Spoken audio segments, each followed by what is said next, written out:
രക്ഷയുടെ പാതയിൽ.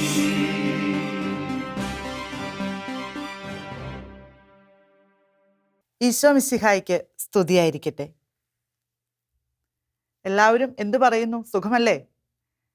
ക്ലാസ്സുകളൊക്കെ നന്നായി കാണണം, വേദപാഠ പുസ്തകം വായിക്കണം. നമുക്കൊന്ന് പ്രാർത്ഥിക്കാം. ദിവ്യകാരുണ്യനാഥനായ ഈശോയെ, വിശുദ്ധ കുർബാനയെക്കുറിച്ച്, വിശുദ്ധ കുർബാനയുടെ വിവിധ ഭാഗങ്ങളെക്കുറിച്ച് വളരെ നന്നായി മനസ്സിലാക്കുവാൻ ഈ സമയത്ത് ഞങ്ങളെ അനുഗ്രഹിക്കണമേ. പരിശുദ്ധാത്മാവെ, ഞങ്ങളിലേക്ക് എഴുന്നള്ളി വരണമേ. പരിശുദ്ധ അമ്മേ, വിശുദ്ധ യൗസേ പിതാവേ, ഞങ്ങളോടൊപ്പമായിരിക്കണമേ. ആമേൻ. കഴിഞ്ഞ ക്ലാസ്സിൽ പഠിച്ച കാര്യങ്ങളൊക്കെ ഓർക്കുന്നുണ്ടോ? എന്തായിരുന്നു പഠിച്ചേ? വിശുദ്ധ കുർബാന പരമോന്നത ബലിയാണെന്ന് നമ്മൾ പഠിച്ചു. വിശുദ്ധ കുർബാനയുടെ 5 തലങ്ങളെക്കുറിച്ച് പഠിച്ചു അല്ലേ? എന്തൊക്കെയായിരുന്നു അത്? ഒന്ന് പറഞ്ഞു ഒന്ന്. വിശുദ്ധ കുർബാന ബലിയും വിരുന്നുമാണ്. വിശുദ്ധ കുർബാന മിശിഹാ രഹസ്യത്തിൻ്റെ ആഘോഷമാണ്. വിശുദ്ധ കുർബാന സഭാ സമൂഹത്തിൻ്റെ ആഘോഷമാണ്. വിശുദ്ധ കുർബാന ക്രിസ്തീയ ജീവിതത്തിൻ്റെ കേന്ദ്രമാണ്.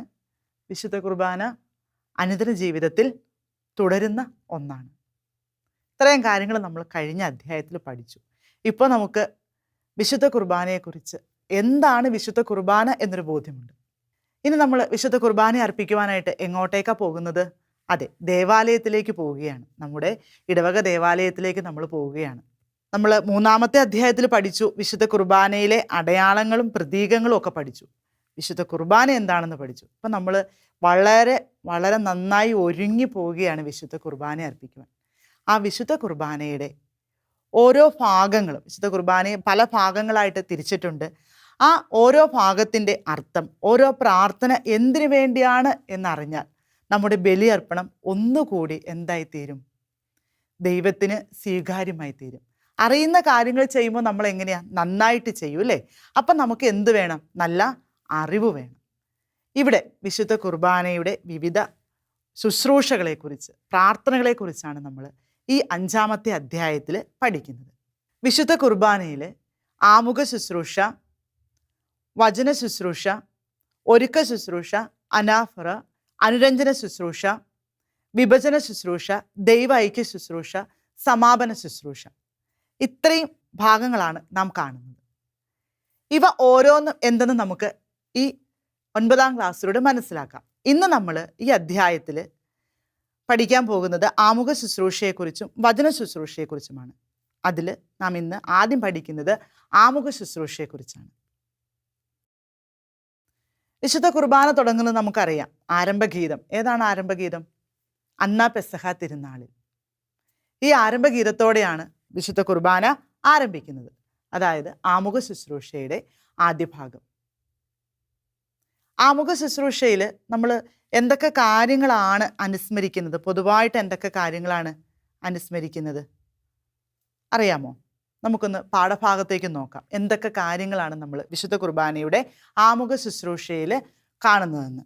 വരാനിരിക്കുന്ന രക്ഷകന് വേണ്ടിയുള്ള കാത്തിരിപ്പ്, അവിടുത്തെ തിരുപ്പിറവി, അവിടുത്തെ രഹസ്യ ജീവിതത്തെയും ആണ് നമ്മൾ ആമുഖ ശുശ്രൂഷയിൽ ഉൾപ്പെടുത്തിയിരിക്കുന്നത്. അതുമായി ബന്ധപ്പെട്ട ശുശ്രൂഷകളും പ്രാർത്ഥനകളുമാണ് നമ്മൾ നടത്തുന്നത്. വരാനിരിക്കുന്ന രക്ഷകന് വേണ്ടിയുള്ള കാത്തിരിപ്പ്, അവിടുത്തെ തിരുപ്പിറവി, അവിടുത്തെ രഹസ്യ ജീവിതം. ആദ്യം നമ്മൾ കണ്ടു അന്നാ പെസഹ തിരുനാളിൽ.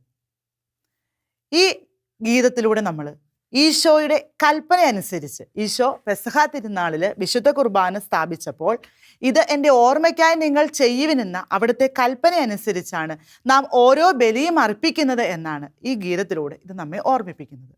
അതുപോലെ തന്നെ സഹോദരനുമായി രമ്യപ്പെടേണ്ടതിൻ്റെ ആവശ്യകതയും ഈ ഗീതം നമ്മെ ഓർമ്മപ്പെടുത്തുന്നു. സഹോദരന് നിന്നോട് എന്തെങ്കിലും വിരോധമുണ്ടെന്ന് തോന്നുന്ന പക്ഷം ബലിവസ്തു അവിടെ വെച്ചിട്ട് അവനുമായി പോയി രമ്യതപ്പെടുവാനാണ് ഈശോനാഥൻ നമ്മോട് പറഞ്ഞിരിക്കുന്നത്. ഇതിൻ്റെ ഓർമ്മപ്പെടുത്തൽ കൂടിയാണ് സ്നേഹത്തിൻ്റെ ആവശ്യകത. വിശുദ്ധ ബലിയർപ്പണത്തിന് ഏറ്റവും അത്യാവശ്യമുള്ള കാര്യം സ്നേഹമാണെന്ന് നമ്മെ ഓർമ്മിപ്പിക്കുന്നതാണ് ഈ ആരംഭഗീതം. അടുത്തതായിട്ട് എന്താണ് നാം കാണുന്നത്? അടുത്ത ഭാഗം എന്താണ്? അത്യുന്നതങ്ങളിൽ ദൈവത്തിന് സ്തുതി. അത് എവിടെയാണ് നമ്മൾ കേട്ടത്? ആ ഗീതം എവിടെ കേട്ടതാണ്? അതെ, ഈശോയുടെ ജനന സമയത്ത് മാലാഖമാർ പാടിയ ഗീതമാണിത്. ലോകത്തിലേക്ക് വരാനിരിക്കുന്ന, ലോകം കാത്തിരുന്ന രക്ഷകനെ കുറിച്ചുള്ള ആ സദ്വാർത്ത മാലാഖമാർ ആട്ടിടയന്മാരെ അറിയിച്ചുകൊണ്ട് പാടിയ ഗീതമാണിത്. ഈ ഗീതത്തിലൂടെ ഈശോയുടെ ജനനമാണ് അനുസ്മരിക്കുന്നത്. ഈ സമയത്ത് നമ്മളെ രക്ഷിക്കുവാനായിട്ട്, മാനവകുലത്തെ രക്ഷിക്കുവാനായിട്ട് ഈ ലോകത്തിൻ്റെതായ കാലിത്തൊഴുത്തിൻ്റെ എല്ലാ പരിമിതികളും സഹിച്ച് കാലിത്തൊഴുത്തിൽ ജനിച്ച ഈശോയോട് നാം നന്ദി പറഞ്ഞ് പ്രാർത്ഥിക്കണം. അവിടുത്തെ ജനനത്തിൽ നമ്മളെ രക്ഷിക്കുവാനായി ഈ ലോകത്തിലേക്ക് വന്ന ഈശോയെ ഓർമ്മിക്കുവാനുള്ള അവസരം. ഈ ഗീതത്തിൻ്റെ 2ാം ഭാഗത്ത് രക്ഷ എന്ന അർത്ഥത്തിലാണ് സമാധാനം എന്ന പദം ഉപയോഗിച്ചിരിക്കുന്നത്. സർവ്വലോകർക്കും വേണ്ടിയുള്ള സമാധാനമായിട്ട്, രക്ഷയായിട്ടാണ് ഈ ഈശോ ഈ ലോകത്തിലേക്ക് വന്നത്. ഇനി അടുത്തത് എന്താണ് നാം കാണുന്നത്? അടുത്ത പ്രാർത്ഥന ഏതാണ്? സ്വർഗസ്ഥനായ ഞങ്ങളുടെ പിതാവേ. ഈശോ പഠിപ്പിച്ച, പിതാവിനോട് പ്രാർത്ഥിക്കുവാൻ നമ്മെ പഠിപ്പിച്ച ഏറ്റവും സുന്ദരമായ പ്രാർത്ഥന. നമ്മുടെ എല്ലാ ആവശ്യങ്ങളും പിതാവിൻ്റെ പക്കലേക്ക് ഉയർത്തിക്കൊണ്ട് നാം പ്രാർത്ഥിക്കുന്നു. ഈ പ്രാർത്ഥനയിൽ നമ്മൾ പരിശുദ്ധൻ പരിശുദ്ധൻ പരിശുദ്ധൻ എന്ന് നാം ഉച്ചരിക്കാറുണ്ട്. ഇത് നാം തനിച്ചല്ല, ഭൂവാസികളും സ്വർഗവാസികളും നമ്മോടൊപ്പം വിശുദ്ധ ബലിയിൽ സന്നിഹിതനാണെന്ന് കാണിക്കുവാൻ വേണ്ടിയാണ് നാം ഇപ്രകാരം പ്രാർത്ഥിക്കുന്നത്.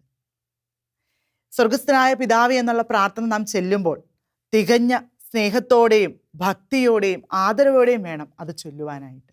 അടുത്തതായി നാം കാണുന്നത് എന്താണ്? ഇടയ്ക്കിടെ ശുശ്രൂഷി സമാധാനം നമ്മോട് കൂടെ എന്ന് പറയുന്നുണ്ടല്ലേ. എന്താണ് അതിൻ്റെ അർത്ഥം? സമാധാനം നമ്മോട് കൂടെ എന്ന് പറഞ്ഞാൽ സമാധാനം ആരാണ്? ഈശോ. വിശുദ്ധ കുർബാനയിൽ ഈശോ എപ്പോഴും നമ്മോട് കൂടെ സന്നിഹിതനാണ് എന്ന് പറയുവാനായിട്ടാണ്, എന്ന് നമ്മെ ഓർമ്മിപ്പിക്കുവാനായിട്ടാണ് ശുശ്രൂഷി സമാധാനം നമ്മോട് കൂടെ എന്ന് പറയുന്നത്. അടുത്തതായി നാം കാണുന്നത് കാർമ്മികന്റെ പ്രാർത്ഥനകളാണ്.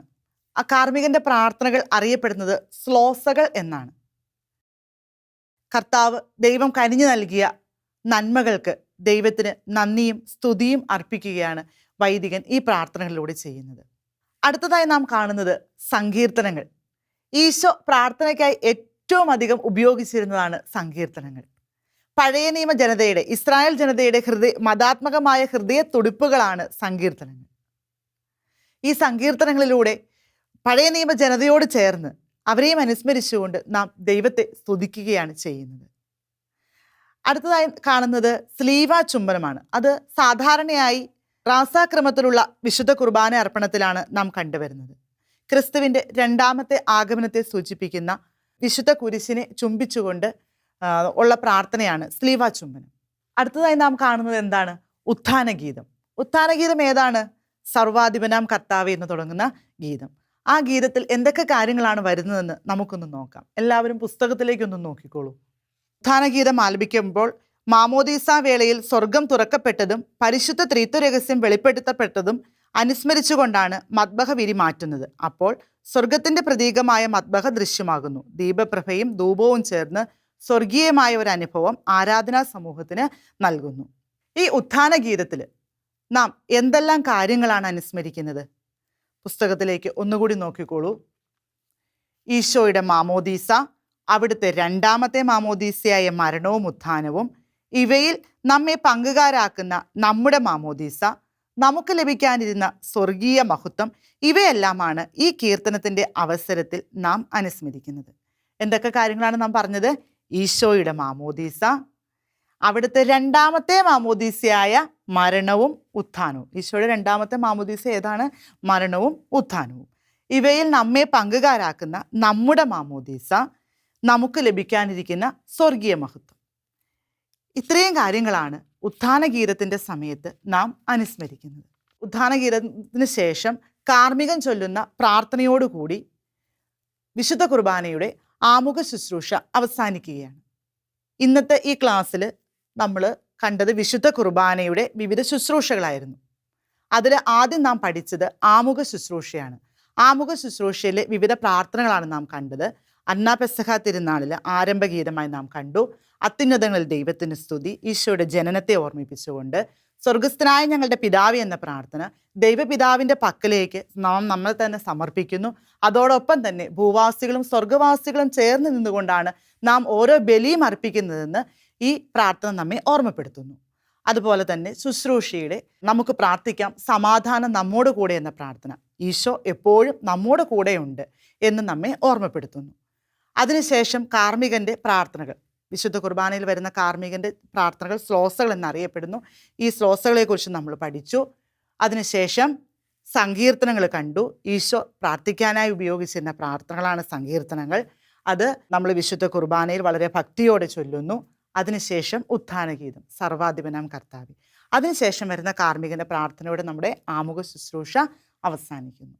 ഇന്നത്തേക്ക് നമുക്കൊരു വചനം പഠിച്ചാലോ? തൻ്റെ ഏകജാതന് നൽകാൻ തക്കവിധം ദൈവം ലോകത്തെ അത്രമാത്രം സ്നേഹിച്ചു. യോഹന്നാൻ 3:16. ഇനി 2 പ്രവർത്തനങ്ങൾ നമുക്ക് ചെയ്യണം. ഏതൊക്കെയാണ് പ്രവർത്തനങ്ങൾ?